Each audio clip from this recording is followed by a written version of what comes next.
It was about time. I had been waiting to truly party and let loose for the whole semester.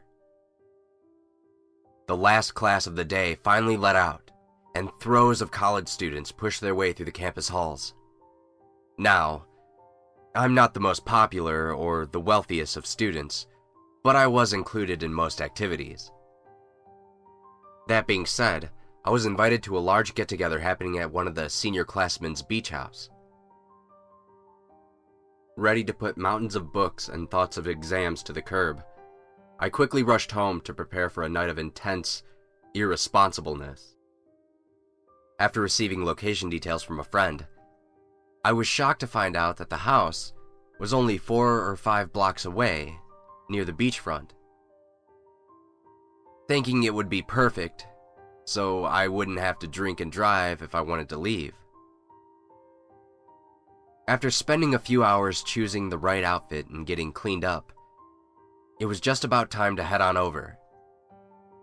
Not even 2 blocks away, I could already hear the music resonating and the cheers in the distance. It would seem my entire college had been invited to this one party. After having some difficulty finding a parking space, I managed to find one only a few houses down. When I arrived, the party was in full swing, and the sun hadn't even set yet. Alcohol and swimsuits were a very common sight. Basically, if you ever thought about the stereotypical college party, this was it. It wasn't long after the sun had set that I was already intoxicated. The laughs, the music, the women. This was truly the place to be for spring break.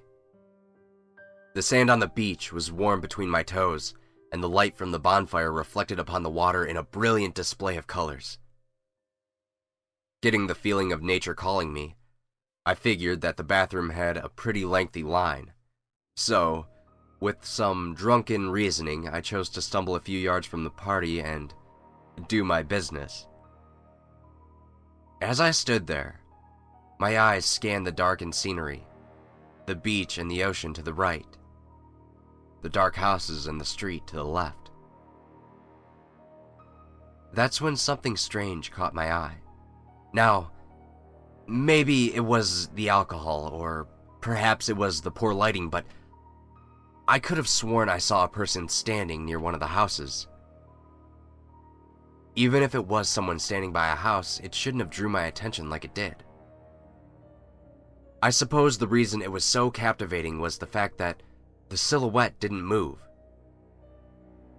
I had long since finished my business, but found myself intently watching this person to capture the slightest flinch. It wasn't until a friend of mine called out to me that I turned away for a brief second. When I turned back, the silhouette had vanished. Pushing it off as a trick of the mind, I staggered back to the party.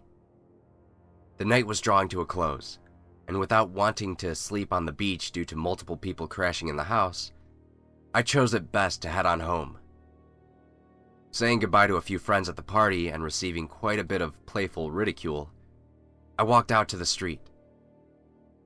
Just as I started walking, I quickly noticed the house I had previously seen. Keeping my eyes on the dark house as I passed by, nothing about it seemed out of the ordinary.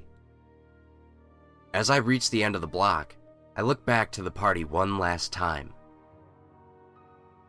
Between myself and the party, standing in the middle of the street, was that same silhouette.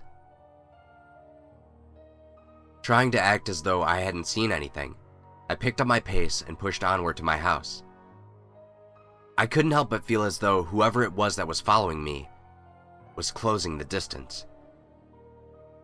Feeling eyes on the back of my head, I dashed through the 2nd and 3rd Street before having to catch my breath. Upon seeing my house rise in the distance, relief flooded me like a shower.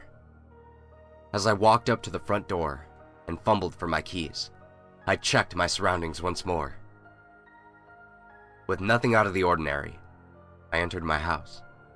Peeling off my clothes and falling on my bed, I was quickly fast asleep. The next morning, hungover and groggy, I stumbled into the kitchen to get some coffee. Freezing in place, my eyes fell upon a piece of paper on my table. The note said, "My place was boring. Your house looks much nicer."